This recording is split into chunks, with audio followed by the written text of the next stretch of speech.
Hello and welcome. My name is Daniel Caffrey. I'm an assistant professor at University of Massachusetts Medical School in the Department of Medicine. So first off, I'd like to thank the organizers for the opportunity to present some of my work. And secondly, I'd like to encourage you to submit your questions during the presentation. That way I can answer them in the order that they appear at the end of the presentation. So today I'm going to talk about the evolution of Alu elements in long non-coding RNA and message RNA. So my outline is as follows. First, I'm going to provide some relevant background on lncRNA and Alu elements. I'll also provide some background on the data sets that are used in this analysis. And then I'll talk about some of our results. So I'll describe the frequency and occurrence of Alu elements in lncRNA and messenger RNA. We'll also talk about the location and orientation of Alu elements in lncRNA and messenger RNA. I'll also describe the depletion of dimeric Alu elements in lncRNA, and related to this, sequence conservation of dimeric and monomeric Alu elements in these different types of transcripts. And finally, I'll talk about how lncRNA with dimeric Alus are enriched in the cytosol. And then I'll wrap up by just providing a brief summary and talk about some of our next steps. Okay, so what are lncRNA? So we know at least 75% of the genome is transcribed, maybe even more, maybe up to 90%. And we can probably classify most of these as long non-coding RNAs, and that's a very sort of a broad categorization. Now, as the name implies, long non-coding RNAs have little or no coding potential. Occasionally they might encode for small peptides, but by and large we're defining them as RNA molecules that perform a particular type of function. Now, typically they're arbitrarily defined as 200 bases or longer. They can be located in pretty much any region of the genome. Some of them are located in so-called intergenic regions. Some are proximal to protein coding genes. Some overlap with introns and exons of other genes. And in many cases, some of them have been found in regions that have been associated with various diseases in genome-wide association studies. So in general, you tend to see about a twofold enrichment of lncRNAs in the nucleus compared to the cytosol, but of course there are lots of exceptions. Their half-lives tend to be a little less than message RNAs, but again, there's a broad range of half-lives. The actual levels of RNA are quite low compared to messages, and this makes them hard to discover and sequence. In addition, they're often cell-specific, and so again, this makes it quite hard to discover them. And in many cases, they tend to be species or clade specific. So I'll get into some of these details in the next few slides because they're quite relevant to the analysis and results that I'm going to present today. All right, so one way to classify lncRNAs is based on the genome location. And so this schematic is actually taken from a nice review by Rin and Chang. And in the first example, we have a Antisense long non-coding RNA in red, and then we see its coding gene above it. And so in this example here, you can see some of the exons of the lncRNA overlap with exons of the protein coding gene, whereas others overlap with introns. I think by and large, at least what I see when gazing at the genome is that in general, you're going to see more overlap of lncRNA exons with introns. But every case, individual case is different. So the second class is intronic lncRNAs, and these are situations where you've got a long non-coding RNA that's found in the intron of a protein coding gene. And so this is obviously going to be quite common in higher organisms, such as humans and primates, where you have relatively long introns. And then the third case is where you have back-to-back divergently transcribed lncRNA and messenger RNA pairs. So basically their 5' untranslated regions are back-to-back, and you get divergent and often co-transcription of these two genes. And then the final example shown here is so-called intergenic long non-coding RNA. Now, given the fact that anywhere between 75 and maybe 90% of the genome is transcribed, the concept of intergenic is becoming slightly obsolete.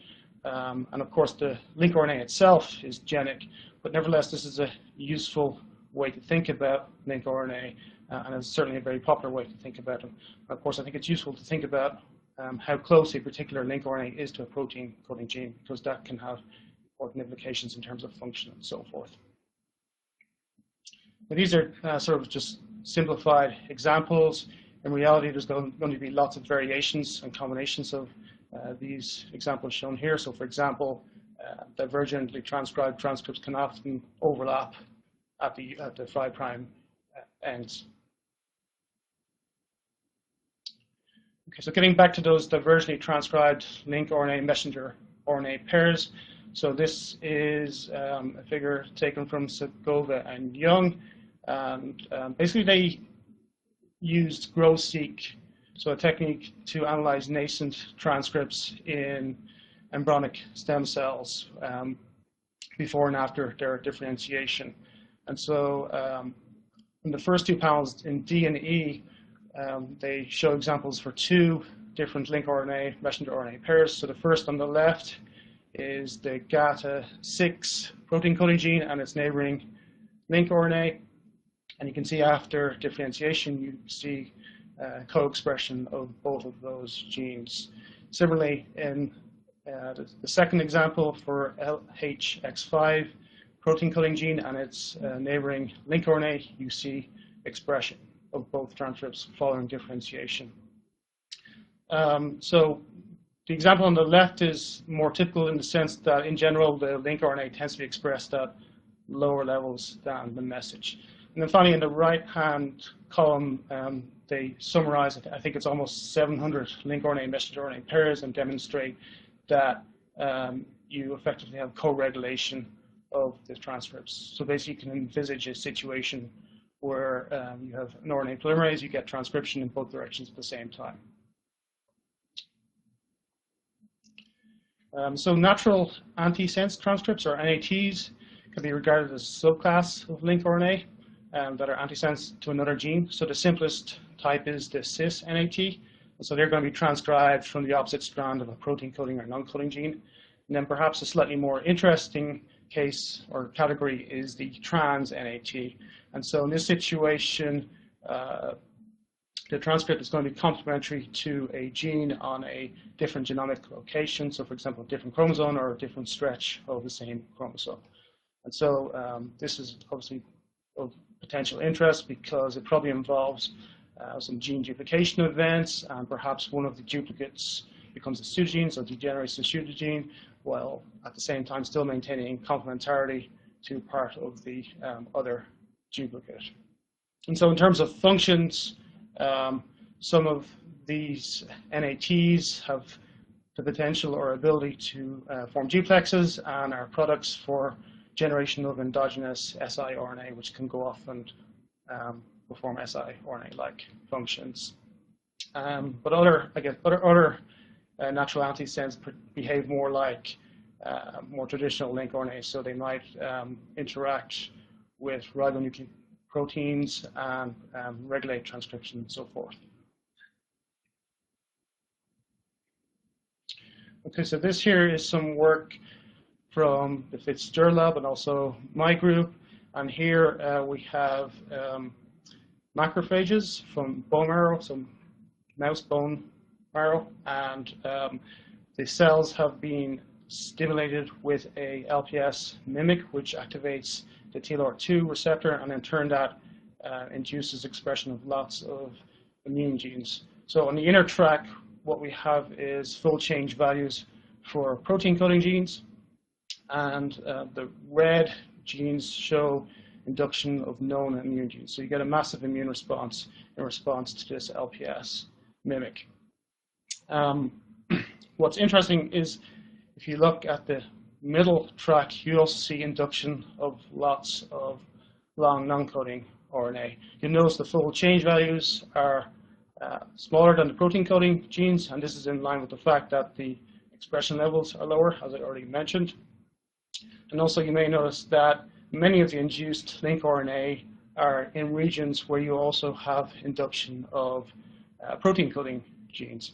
And this observation has also been shown in other cell types, so I think cancer, for example. And then finally, I'd just like to highlight that one of the lncRNAs highlighted here is lincRNA COX-2. This particular lincRNA regulates the expression of several hundred immune genes, and so a paper in Science just came out if you're interested in reading more about that. Okay, so as I mentioned before, many lincRNAs are species or clade specific, and so this work is from the GenCode project. And so on the left column, you have all human long non-coding RNAs in the GenCode database, and what they're doing is assessing whether or not they have a homologue in the various other species in each of the individual columns. So what you'll see here is there's lots of green in the leftmost columns, and so that corresponds primarily to homologous long non-coding RNAs in primates. But then to the right, where we're looking at cows and rodents, you see a lot more red, indicating that no homologous lincRNA was detected. And so there might be a few potential reasons for this. So the first being that obviously because there's no coding region, you don't have the same level of evolutionary constraints, so it might just be harder to detect homologs.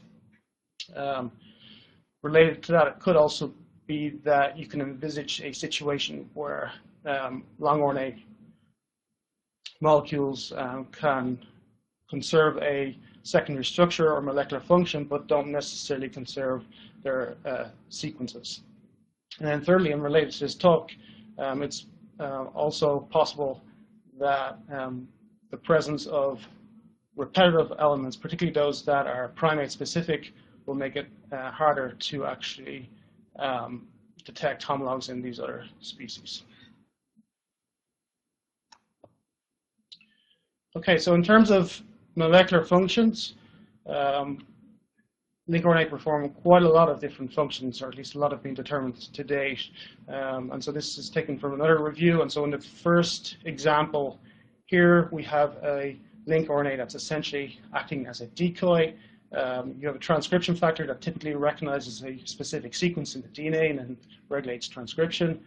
And here, the lincRNA has a similar sequence. It is able to bind the transcription factor and essentially act as a decoy and repress the function of the transcription factor. In the second example, we have a lincRNA which has binding sites for si or microRNA, and it essentially acts as a sponge that mops up these various microRNA that would otherwise target various messenger RNAs. And so there's an interesting, at least one interesting example where a duplicated gene becomes or degenerates into a pseudogene and in turn performs this kind of function. And the third example, and often a quite common mechanism, is where the lincRNA binds and forms a ribonucleoprotein complex. And this goes on to do things like regulate transcription and so forth.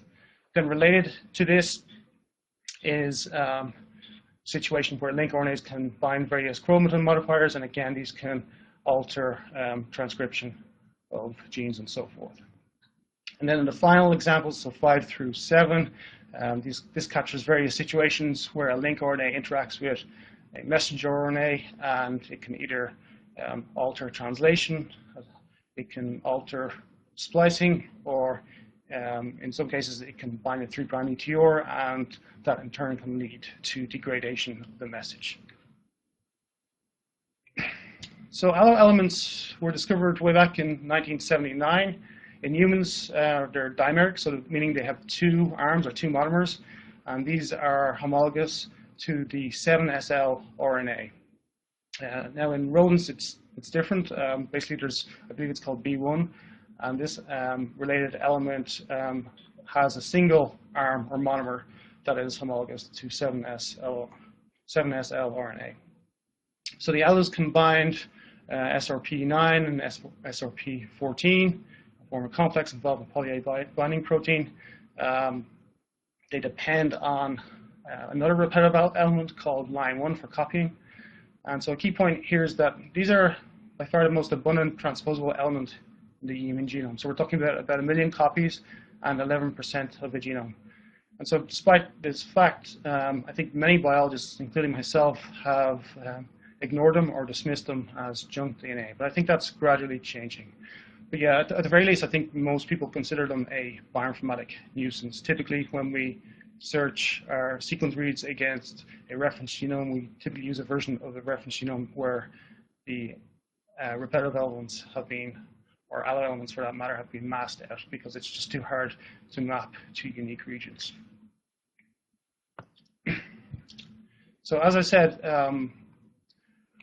our attitude towards allo elements is gradually changing. There's a growing list of exaptations. And so what I mean by that is several of these allo elements have been repurposed to perform various molecular functions. This is by no means an exhaustive list, but it certainly gives you a taste for the types of things and functions that allo elements can perform. Those that are particularly relevant to this presentation are towards the end. So for example, alus in the 5' UTRs have the potential to regulate translation. So there's some situations in zinc fingers, for example, zinc finger genes, where you see these allo elements in the 5' UTR, and that regulates translation. Also, there's cases where inverted alus can be bound by the ADAR enzyme, which is involved in RNA editing, and this can lead to nuclear retention. And then related to that, some inverted alus in the 3' UTRs of messages can bind stophin, and this in turn can affect whether or not the RNA is located in the nucleus or not. And then in the last example, which I'll also expand on later, you can have situations where lncRNAs contain partial alus, and these in turn can bind stophin and lead to stophin-mediated decay of messages. Okay, so here's a nice figure describing the evolution of alu elements. What you see here is, first off, down the bottom, you have this kind of tanner brown background, and that corresponds to the monomeric phase. So this is prior to the speciation or emergence of primates. So here we just have allo elements in progenitor species where it's a single monomer or a single arm. And then in the green background, we see the emergence of primates and the corresponding emergence of the dimeric allo elements, so allo elements that contain the 2 arms. And so first we had the S and the J subfamilies evolve, and then later on the Y subfamilies or the young subfamilies evolved in various primates such as human and gorilla. So why should we look at repetitive elements in lincRNA, and why should we even care? So aside from the various functions that have been elucidated in various allos that I've presented so far, more recently it's been shown that these allos perform or have the potential to perform functions in lincRNA. So the one example includes these half SPS lincRNAs. So these lincRNAs contain allo elements which contain a stophin binding site or half of a stophin binding site. So basically the partial allo element in the lincRNA is complementary to other partial allo elements in the 3' UTR of messages. These hybridize, and once they hybridize, the stophin protein can bind, and this in turn leads to stophin-mediated decay.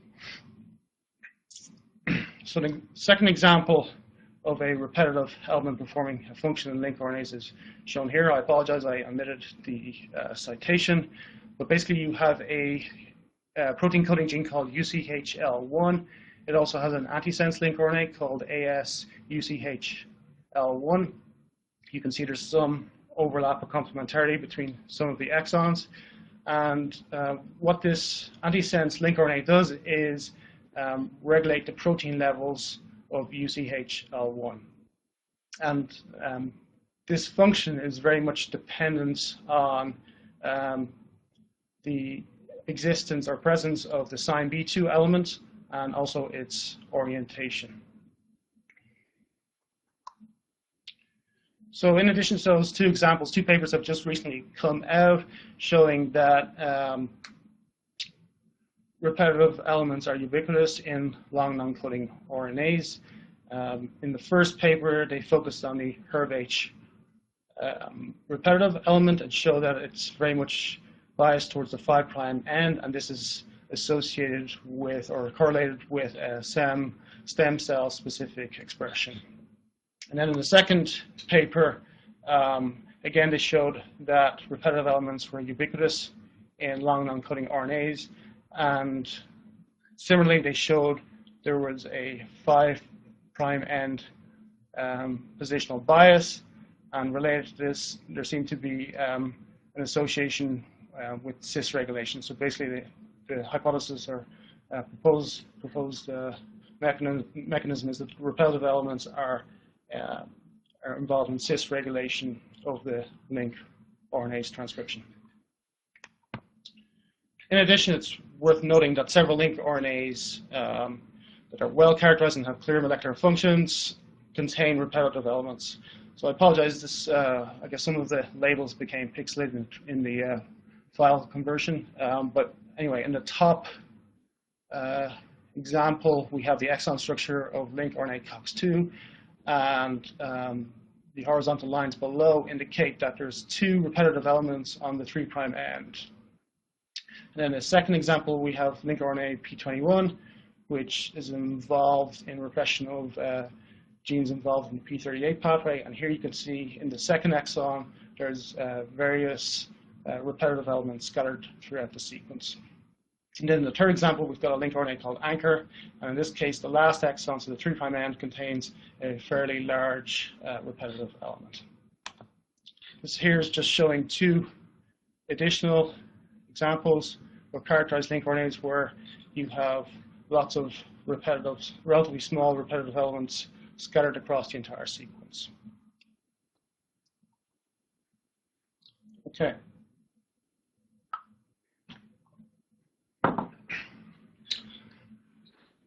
So moving on to some of our analysis and results for Alu elements. So most of this of our analysis focuses or uses the version 68 of the ensemble genome. We focus on the spliced transcripts rather than the unspliced ones.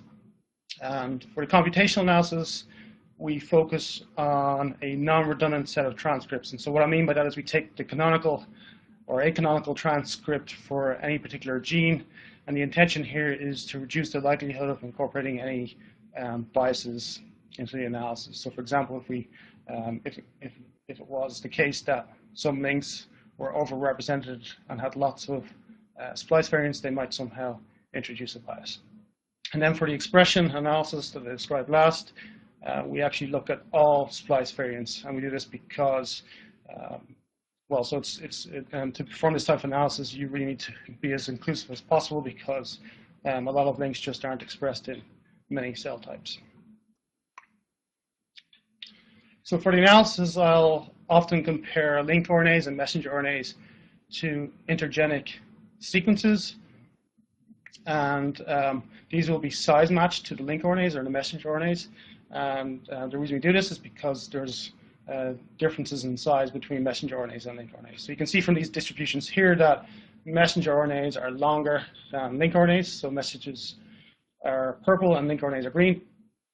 And this is even true if you just look at the untranslated regions of messenger RNA. They tend to be slightly longer than lncRNA.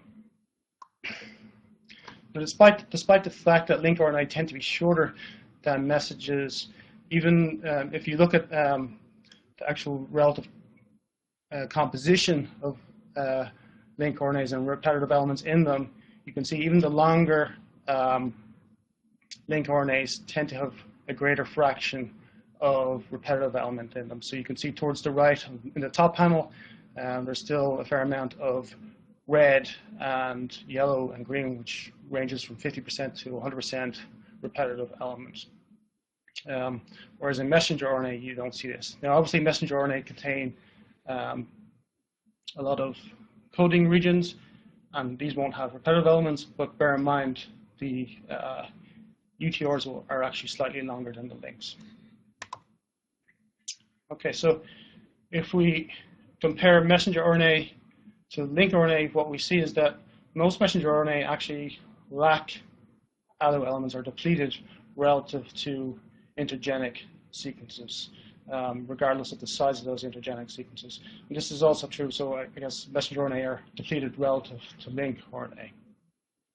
So if you look at lncRNAs, you've got about 23% of the links actually contain at least one Alu element, which is slightly less than the size matched intergenic sequences. So if we look chromosome by chromosome, what we see is the percent of transcripts with an Alu in messages is generally lower than that found in lncRNA as well. In general, as you go from left to right, the percentage is decreasing, and that is in part because we're decreasing the size of the chromosome as well. We're moving towards smaller chromosomes. Now, the one interesting exception is chromosome 19, where you see a sort of a reversal in the situation. Basically, you see an enrichment of Alu elements in the messages. And so various different papers in the literature suggested a possible explanation for this when taken together. So if you look at the Venter genome paper, you'll see that, and so that's at the top panel, you'll see that it's chromosome 19 is enriched in protein-coding genes, and it's also enriched in Alu elements. Also in the Lander genome paper, they showed pretty much the same thing. They showed that chromosome 19 was enriched in Alu elements. And then in the bottom right-hand corner, this is a figure for chromosome 19, and here in the bottom section of the figure, there's these brown blocks which correspond to gene families that have undergone significant gene duplications within chromosome 19. So if we take all of that together, you might form the hypothesis that the enrichment of Alu elements in chromosome 19 is somehow associated with the duplication of messages within this chromosome 19. So here we're looking at messages only, no lncRNA. So on the left we're looking at messages that contain Alu elements, and on the right we're looking at messages that do not contain Alu elements. And so the colors correspond to the fraction of transcripts that either have an intrachromosomal paralog, an interchromosomal paralog, or no paralog at all. And so across the different chromosomes, by and large, most of them are quite similar, but one of the exceptions is, again, chromosome 19, so that's marked by the arrows. And so here what you can see is in the messages that contain the Alu, you have an enrichment or a lot more intrachromosomal paralogs compared to those messages that lack Alus. So in other words, what this suggests is that basically in chromosome 19, you probably had a bunch of protein-coding genes that contained Alu elements in their UTRs, and these got duplicated, so the entire gene plus UTRs got duplicated many times, and this gave rise to so many Alu-containing messages on chromosome 19. So if we focus just on transcripts that contain repeats, and we look at the proportion of the different repetitive elements, we see a slightly different picture. So on the right here, you can see that messages, about 35% of the repetitive elements in messages are Alu elements, and so their Alu elements are enriched in repeat-containing messenger RNA compared to the different intergenic sequences, which are pretty much 23% across the board. And also they're enriched relative to lncRNA, where it's only 19%. So this is slightly counterintuitive at first, but we're beginning to understand this, and hopefully the next few slides will explain that.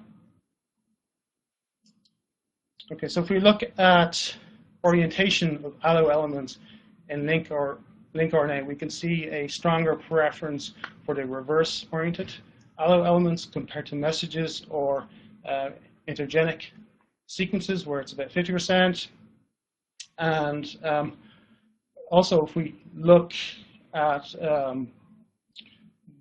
reverse-oriented Alu elements and lncRNAs, we see most of them lack a poly A signal. So that's shown in the bottom left-hand panel. So you see the green there corresponds to those reverse Alu elements, and they all lack the poly A signal. Also, you'll notice that they are a lot further from the 3' end of the sequence. So that was a hint as to what was going on here, and that prompted us to look to see whether or not there was a positional bias in the Alu elements. So to do this, basically, all of your transcripts are different sizes, and so what we do is we divide the molecules into 100 uniformly spaced bins. So in this toy example, the first sequence has 900 nucleotides, so we're going to have 100 bins of size 9. In the second example, we've 1,200 nucleotides, so that's 100 bins of size 12. And so what we can do then, just a toy example here, is we can just count the number of transcripts for each bin that have an Alu. And so here in this pretend example, you can see at positions 34 through 50, there's 2 transcripts that contain Alu elements at those respective bins. So we can apply this technique to our data set. So if we look at the reverse-oriented Alus, what we see here is that IncRNAs have a fairly central or even distribution of reverse-oriented repetitive elements, whereas the message RNA tend to have reverse-oriented Alu elements towards the 3' end. In contrast, if we look at the forward-oriented Alus, these tend to be towards the 3' end in both lincRNAs and message RNA. Consistent with this, if we look at exon structure, what we see is there's a depletion of the forward-oriented Alus in the internal exons, or to put this another way, we see more of the reverse-oriented Alu elements in the internal exons. So in particular, if you break it down by whether or not they're dimeric Alus or just correspond to left arms or right arms, what you see is the left and right arms tend to be reverse-oriented in the internal exons. And in addition, they tend to be complete exons, suggesting that there's some form of exonization going on, and also maybe there's certain splice variants that perform certain functions under certain conditions. If we perform the same analysis for messages, as you might expect, you don't see a whole lot of Alu elements in the internal exons because they all correspond to coding regions for the most part. But in the rare cases where they do exist in internal exons, they're going to be reverse-oriented as well. So putting all of this together, we can explain it as follows. Basically, you've got these Alu elements. You've got a left monomer and a right monomer, and close by to both of them are these poly A signals in the forward orientation. And so in message RNA and lincRNA, the forward-oriented Alus tend to be towards the 3' end because this is okay. Polyadenylation is okay towards the 3' end. Whereas in lincRNA, you also see lots of the reverse-oriented Alu elements, and these will be more evenly dispersed because they're less likely to encode a poly A signal. So next we looked at the length distribution of different repetitive elements. And so on the right here we've got messages, and the Alu elements are in red, and so what you see is a clear bimodal distribution for the red Alus. So the first peak corresponds to shorter Alu elements, and the second peak corresponds to longer full-length Alus. And so you see more or less the same bimodal distribution in the second row where we're looking at various intergenic sequences. However, if you look at the lincRNA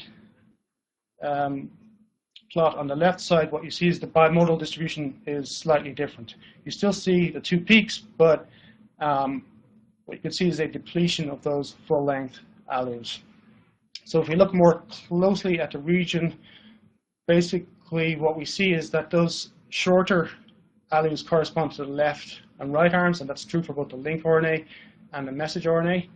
And as you might expect, the longer sequences correspond to the dimeric Alus. But the key point here is that you've got less of the dimeric Alus in the lincRNAs compared to the messages.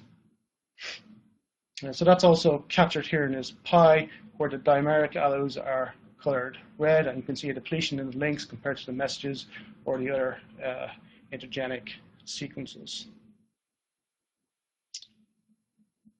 So if we break this down by the different subfamilies that I described, so on the top row we've got lncRNAs, in the middle row we've got messages, and then in the bottom row we've got intergenic sequences, and the columns correspond to the different types of alus. So we've got the dimeric, the left, right, and those that fall into the other category. And so what you can see, regardless of whether it's a lncRNA, a message, or an intergenic, the dimeric alus in the left column are primarily the S subfamily. And so consistent with this, when we look at each of the different RNA types, we see that the lncRNAs have a depletion of the S subfamily relative to messages or indeed intergenic sequences.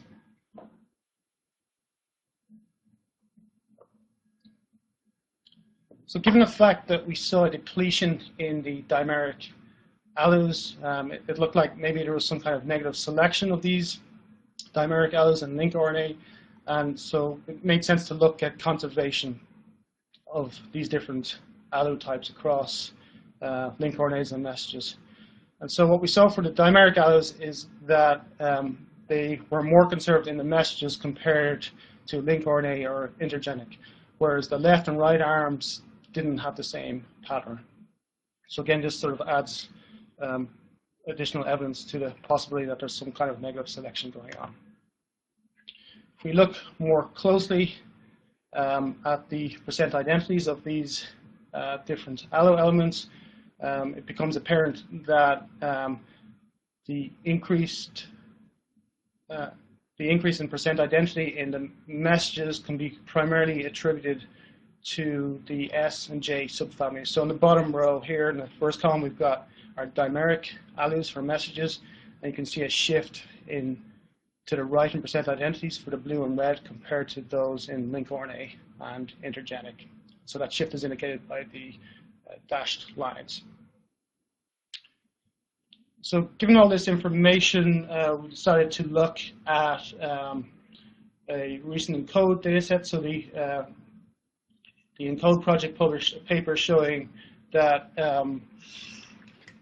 most messages, as you expect, most message RNA are found in the cytosol, but when you look at the nuclear and cytosolic fractions, lncRNAs tend to be more enriched in the nucleus compared to messages. And so we decided to look at these different cell types in the context of our data to see if there was some kind of relationship. And so here on the left, we have lncRNAs, and on the right, we have message RNA. And so the transcripts are divided into 4 categories. So the first category in red corresponds to transcripts where you have a complete alu only. Next, we have transcripts where they just contain a left alu only. And then we have another category where the transcripts just contain a right alu. And then the final category is where the transcripts don't contain any repetitive elements. Now, regardless of whether you're looking at lncRNAs or messages, when you're looking across just 6 different cells, most of the transcripts aren't going to be expressed, and that's going to be essentially 80% of the data. However, what's very interesting is if you look at the lncRNA plot on the left, what you see is most of the lncRNAs that contain, or a significant portion of the lncRNAs that contain just a complete alu are enriched in the cytosol. Indeed, even if you look at messages which are obviously exported to the cytosol, you still see the case where these messages with a complete alu occur at higher levels in the cytosol. So clearly there's some kind of relationship between the presence of a dimeric or complete alu in a transcript and its levels, its expression levels in the cytosol. Okay, so to summarize, we've seen that there's a greater proportion of lncRNAs that contain 1 or more alus than messages. The exception is chromosome 19, and we can primarily attribute this to gene duplication events of a region where the messages already contained lots of alu elements. If we look just at the repeat-containing transcripts, the first thing we saw is there's a clear bias in terms of the reverse oriented Alus, but perhaps the most interesting observation is the depletion of the dimeric Alus from lncRNAs. And so this is associated also with the depletion of the Alu-S subfamily in lncRNAs, and also the fact that it's also associated with the fact that lncRNAs with these dimeric Alus tend to be enriched in a cytosol. So in terms of next steps, we're now currently investigating why the presence of these dimeric Alus leads to or is associated with increased levels of expression in the cytosol. All right, so there's a few people I would like to acknowledge. First, I'd like to acknowledge the efforts of Dan Aiello and Adam Westbeiser on my group, and also the Fitzgerald Lab.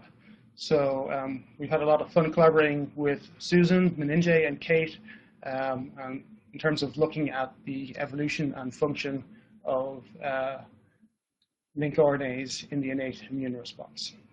And so finally, I think at this point, if you bear with me, I can read through questions and hopefully respond to them.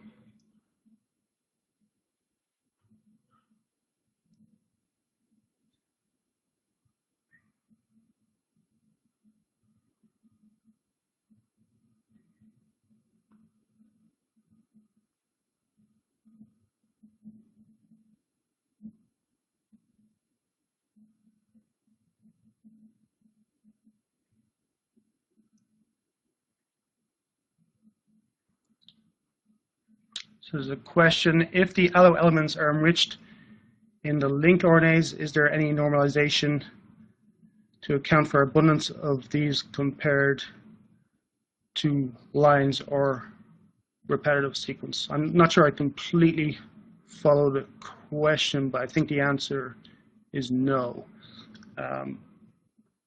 We have not done that.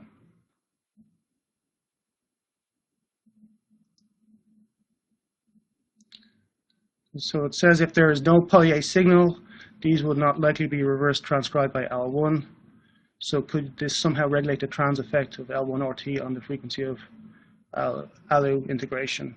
And so, yeah, this is a fair comment. It's certainly possible, but we certainly don't have an answer to that.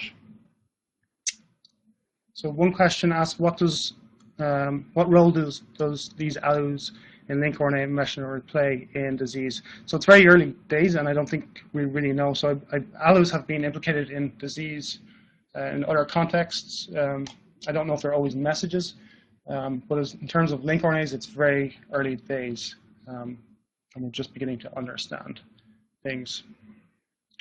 And so there's another question which unfortunately I don't think I can answer. So there appears to be one non-homolog detected across all species. What species is the reference? I guess I could go back and look. So I think that's platypus.